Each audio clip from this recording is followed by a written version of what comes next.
algunas fórmulas que se utilizan para la nutrición enteral. El osmolay es el que más se utiliza, no lo tenemos en la diapositiva. Pueden usar también el Ensure. Si los pacientes van a necesitar una dieta hiperproteica, por ejemplo, pueden usar Alitrac, ¿no? Esta también tiene mucha cantidad de aminoácidos. Ya depende, ¿no? Ahora, accesos para nutrición enteral, sonda nasogástrica, menos invasivo y es más práctico, de frente al estómago o nasoyeyunal. Pero si ustedes piensan de que ese paciente va a estar ya más tiempo, no es conveniente que esté con la sonda por el problema del reflujo y el cardio es permeable. Entonces tienen que insertarle una sonda directamente al estómago. Entonces, ¿cómo se llama ese procedimiento? Que van a hacerlo también técnica operatoria, gastrostomía. La gastrostomía puede ser por endoscopía. Miren, los endoscopistas pueden poner una sonda por vía endoscópica, o puede ser quirúrgica abierta o laparoscópica. Y si es que no es al estómago y es al intestino, se llama yeyunos.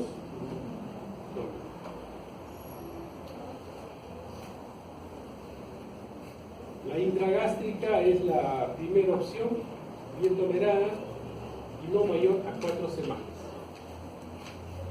Entonces, ¿cuánto tiempo máximo ustedes pueden tener a un paciente con una nutrición por sonda? 4 semanas. Si pasan las 4 semanas, ya tienen que pensar en hacerle una gastrostomía o una yeyunostomía. ¿Correcto? Entonces, en el examen les pregunto, paciente de tal, que se encuentra en la segunda semana, ¿qué tipo de nutrición le indican? Sonda nasogástrica, sonda nasoyeyunal, gastrostomía. Todavía nasogástrica. Pero si les pongo que el paciente ya tiene 5 semanas, por ejemplo, en NPO y alimentándose por sonda, ¿no? O necesita una nutrición enteral, ¿cuál es lo ideal? Una gastrostomía o una yeyunostomía. 4 semanas es el periodo límite, ¿ya? Complicaciones,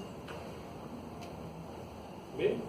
Irritación en el trayecto, colocación en el árbol bronquial, broncoaspiración, que es lo más frecuente cuando se utiliza este tipo de nutrición, ¿no? Por sonda. Hay nasoduodenal, nasoyeyunal. Al final es lo mismo, ¿no? La sonda que va desde la nariz llega al estómago, algunas llegan al intestino, al duodeno, otras al intestino delgado. Lo ideal es las sondas que llegan de frente al intestino delgado. Por ejemplo, un paciente que tiene una pancreatitis aguda severa, ¿ya? Paciente con pancreatitis aguda severa, ¿qué tipo de nutrición indica? ¿Parenteral o enteral? Parenteral. Pancreatitis aguda severa. Parenteral. NPO, ya, perfecto, NPO. Pueden darle una nutrición parenteral, no está mal la respuesta, pero ya no es lo que se utiliza. Se utiliza la nutrición enteral. Y la nutrición enteral, ¿qué tipo de nutrición enteral utilizarían? ¿Por sonda nasogástrica, nasoduodenal o nasoyeyunal? Nasoyeyunal. ¿Por qué? Porque tienen que bypassear todo, llegar hasta el yeyuno y los alimentos vayan de frente al yeyuno.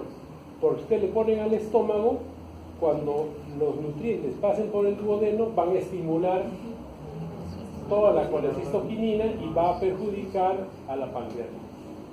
Porque un paciente con pancreatitis tiene que estar en NP, o sea, no comer. Pero una forma de sacarle la vuelta es lanzarle el nutriente de frente al intestino. Por eso, lo ideal para tratar un paciente con una pancreatitis aguda severa es nutrición enteral por sonda nasoyeyunal. ¿Correcto?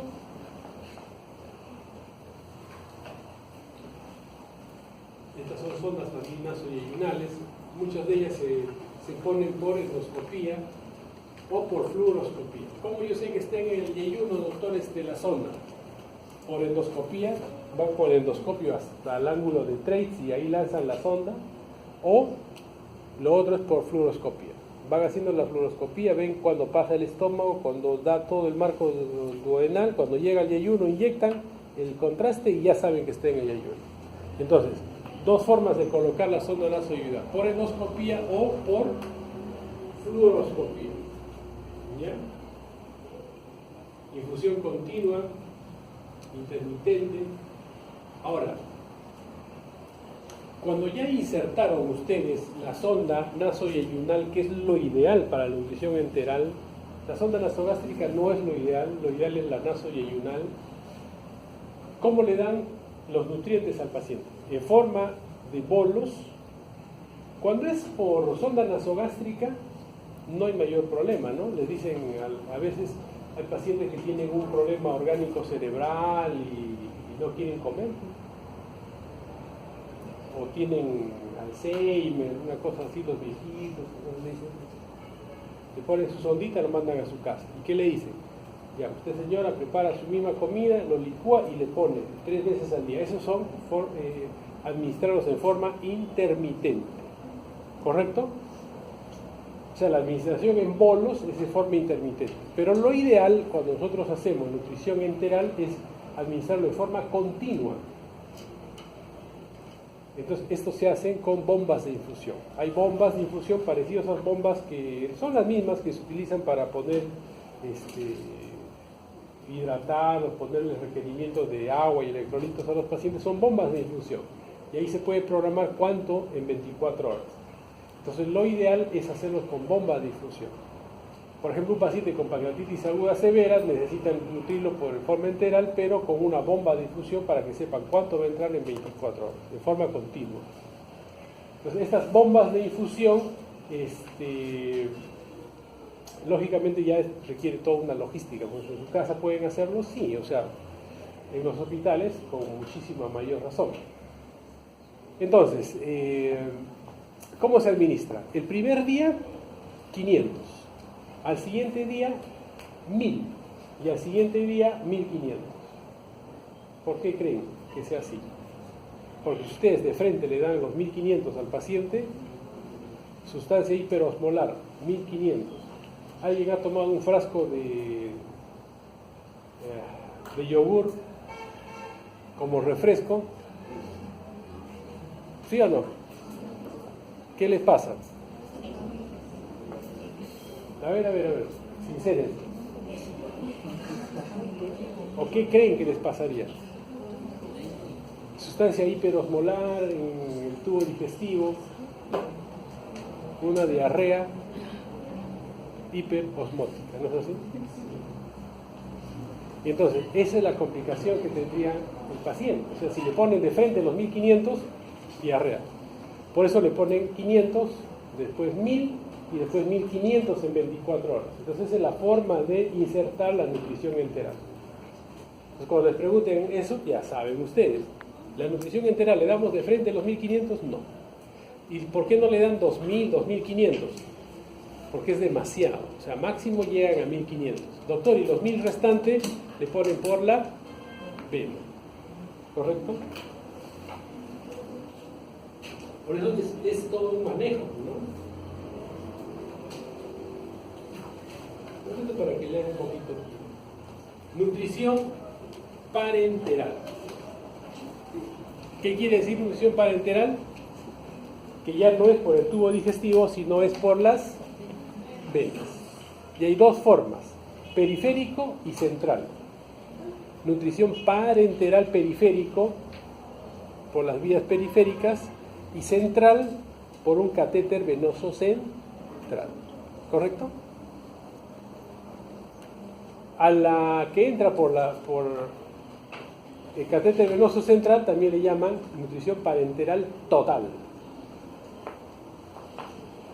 Y a la parcial también le llaman nutrición parenteral periférico o parcial. Justo acá NPP y los NPT.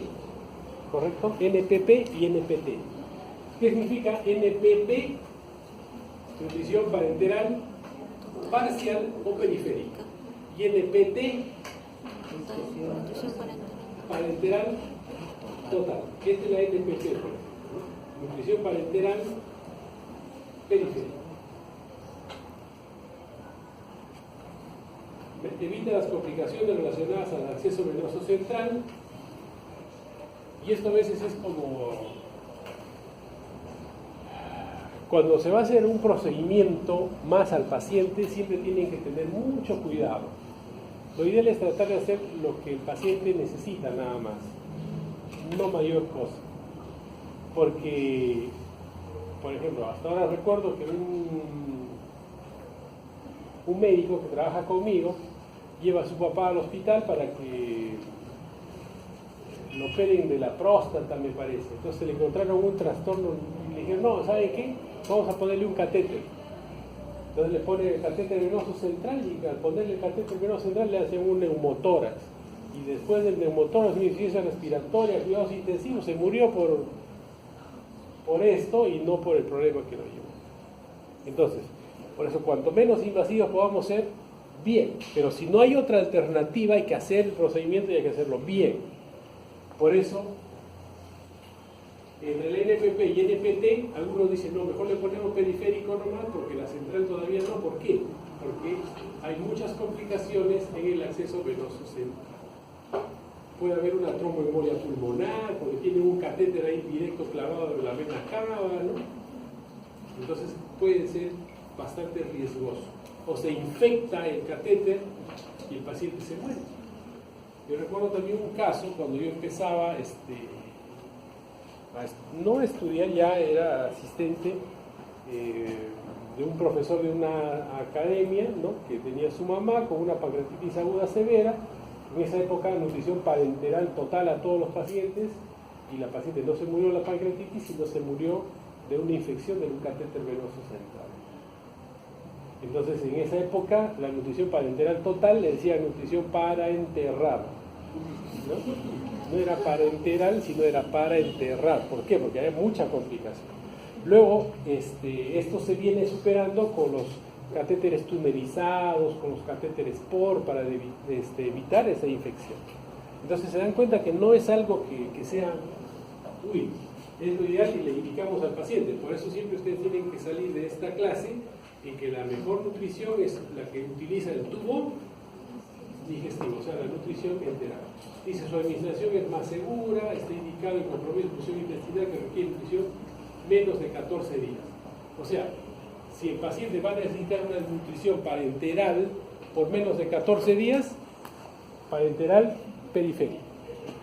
Pero si ustedes, por ejemplo, a ese paciente le han quitado todo el intestino, y eso se llama síndrome de intestino corto, una trombosis mesentérica, le sacaron todo el colon derecho, le sacaron todo el intestino y le dejan una yejunostomía con unos 30 centímetros de yeyuno, no tiene dónde absorber, ese paciente, ¿qué tipo de nutrición recibirá? ¿Parenteral total o periférico? Total. Esos son los pacientes que van a nutrición parenteral total. ¿Por qué? Porque ese paciente no va a necesitar esa nutrición por 14 días, va a necesitar para toda la vida. ¿Correcto? Son pocos los pacientes, pero si yo les pongo, por ejemplo, en el examen, paciente que fue operado de una resección intestinal por trombosis mesentérica, y ustedes se imaginan que el intestino es súper corto, con síndrome de intestino corto, la nutrición que necesita, nutrición enteral, les pongo. Y ahí me voy a poner correcto, pero encima me van a hacer reclamo, ¿no? ¿Parenteral periférico o parenteral total? Parenteral total. Eso es uno de los pocos pacientes que necesitan parenteral total así, religiosamente. ¿Ya? Catéter periférico no menor de 18 French, ¿no? Hay una serie de soluciones que se utilizan, pero miren esto. Una complicación seria, si se administra por las piernas o por los brazos, este tipo de nutrición son las famosas flebitis. Por eso es que no pueden ser administradas por más de 14 días. 2 semanas con nutrición parenteral periférica. El paciente va a necesitar más nutrición, ya tienen que pensar en ponerle central. Entonces, ¿cuánto tiempo máximo un paciente puede recibir una nutrición parenteral periférico? 14 días. Ya, nutrición parenteral total, ¿no? Pacientes que no pudieron obtener nutrientes a través del tubo digestivo, siempre, ¿no? La primera opción es el tubo digestivo. Desnutrición severa preoperatoria, tratamiento adecuado, 7 a 10 días y solo 2 a 3 días en el postoperatorio. Esta idea también tiene que quedar clarita. 1. Nutrición parenteral total. ¿En qué casos se utiliza nutrición parenteral total? Siempre en los pacientes con intestino corto. ¿Y en qué pacientes más pueden utilizar? Por ejemplo, viene un paciente con un cáncer de cabeza de páncreas, 2 de albúmina, caquéctico, el tumor mide 2 centímetros, no comprime la porta, no invade ni la mesentérica superior ni la mesentérica inferior, el paciente tiene que ser operado. ¿Qué operación le van a hacer a ese paciente? Una duodenopancreatectomía, una operación de Whipple. No se preocupe, que no estamos hablando muy complicado, porque esa clase también van a tener conmigo, o sea, es una Whipple. O sea, el paciente se puede curar, pueden sacarle el tumor es pequeño, la expectativa de vida puede ser adecuado, de repente es un ampuloma, pero está desnutrido ese paciente. Entonces, ¿qué es lo que necesitan? Ustedes lo operan al paciente, bonito, le sacan todo, le hacen las anastomosis, se les empieza a abrir todas las anastomosis, se fistuliza y se murió el paciente. ¿Quieren evitar eso? Al paciente tienen que nutrirlo, o sea, el sistema, o sea, tienen que adecuarlo al paciente, darle nutrición. ¿Y cuál es la mejor nutrición para estos pacientes? Para prepararlos para una operación grande, nutrición parenteral total. ¿Cuántos días? 7 a 10 días antes de la operación. Lo operan 2 a 3 días más y le quitan todo y ya lo tratan como cualquier otro paciente. Por eso dice tratamiento adecuado 7 a 10 días antes de la operación y solo 2 a 3 días en el postoperatorio. Entonces, esa es la indicación precisa que tiene para nosotros la nutrición parenteral total en nuestros pacientes. De repente la doctora, por ejemplo, mañana se va a operar, o ya en 7 días se va a operar de colelap, colecistectomía laparoscópica. Necesitan a la doctora ponerle una nutrición parenteral total y después dejarla 2 o 3 días con esta nutrición, ¿sí o no? ¿Qué necesitan con la doctora? ¿Cuál es tu apellido? Con la doctora Vázquez, ¿qué necesitan? Nada, que siga su comiendo, su vida normal, y antes de la operación, su ayuno de 6 y 7 horas, se opera, dieta líquida amplia, dieta blanda, se va a su casa y no pasó nada. Es diferente ese tipo de paciente. ¿Se dan cuenta? ¿Sí o no? Componentes generalmente contienen de 3 a 1. La nutrición parenteral total tiene proteínas, glucosa, tiene lípidos. La administración de la nutrición parenteral total es siempre por catéter venoso central. Catéter venoso central. La subclavia es la que es mejor tolerada, ¿no? Porcentaje de infección es bajo comparado a la vena femoral o a la yugular interna. La subclavia tiene menos porcentaje de infección, pero igual se infectan. Por eso yo les digo, ¿no? En una época decía nutrición parenteral, la nutrición parenteral total. Pero ahora, lógicamente, ya se ha mejorado bastante con esto de lo que es la nutrición.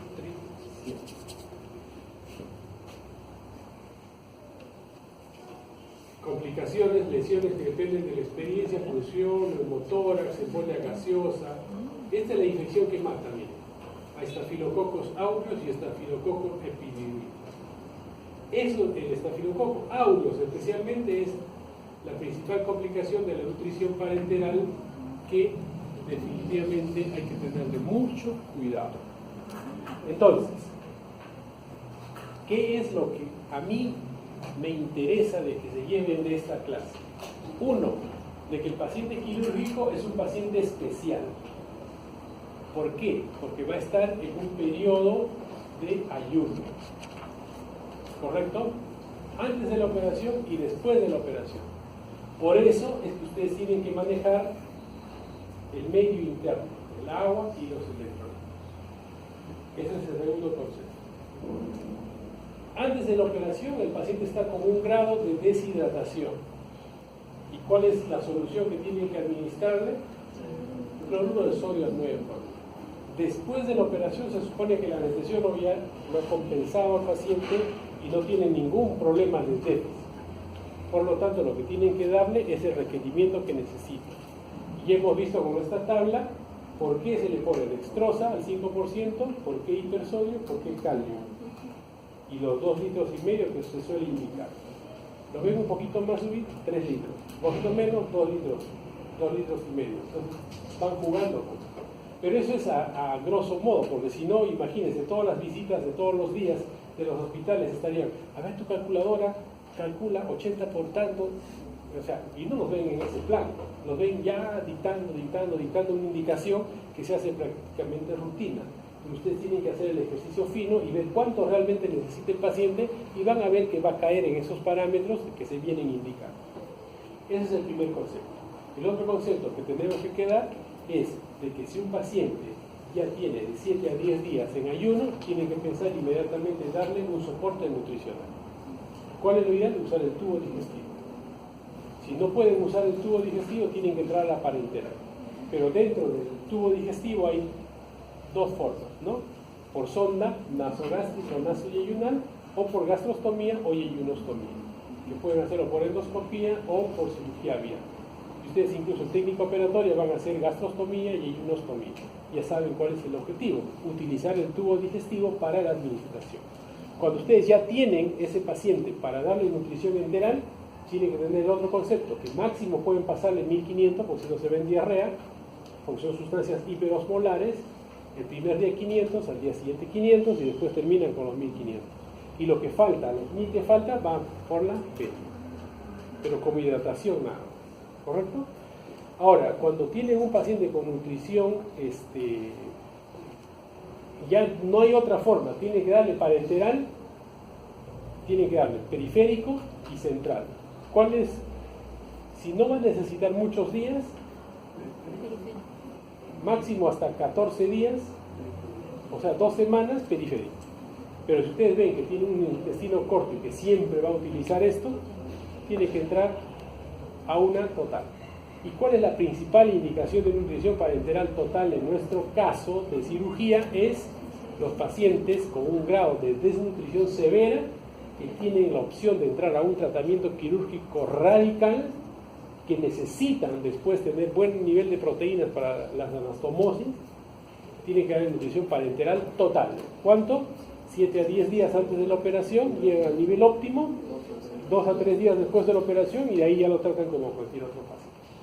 Entonces, ojo, miren, el éxito de las cirugías, el éxito de los cirujanos y de los centros grandes que se dedican a este tipo de operaciones viene a ser en todo este manejo. Nosotros estamos tratando de explicarle lo más sencillo posible, pero imagínense, todo es parametrado, todo es bien regulado. ¿Para qué? Para que esto vaya bien. Ustedes se ponen a operar un paciente en un terreno que no es el adecuado, definitivamente van a tener problemas. En cirugía bariátrica, ya los pacientes, los alumnos del grupo anterior ya les he dado un punto ya, porque me dicen, doctor, no nos ha preguntado de cirugía bariátrica, de cirugía laparoscópica, que no sé qué. Por ejemplo, yo hago cirugía bariátrica. O sea, ¿qué es cirugía bariátrica? Operar al paciente para que baje de peso.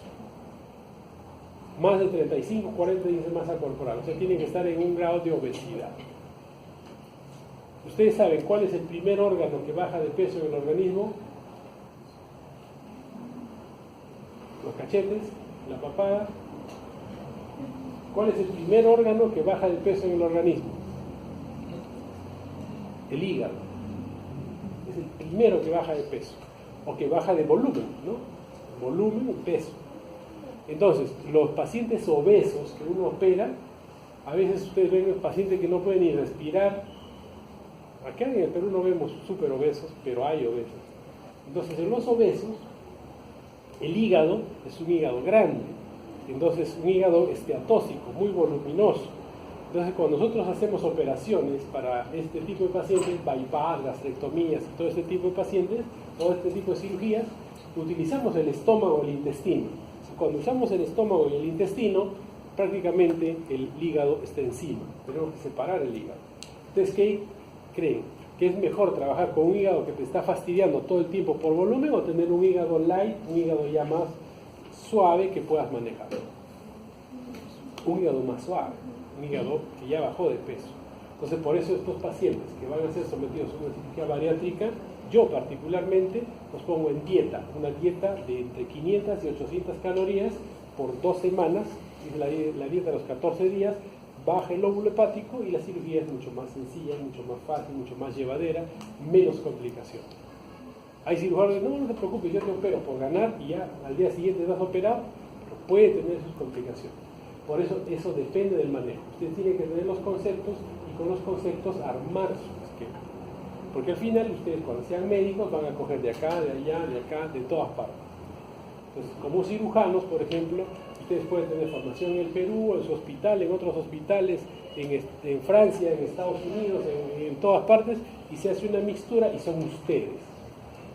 ¿Correcto? O sea, no van a ser copia fiel a otros, sino van a tener su estilo. La doctora, por ejemplo, puede ser endocrinóloga, ya tiene... La doctora gastroenteróloga va a tener de muchas escuelas, de mucha formación y su iniciativa propia.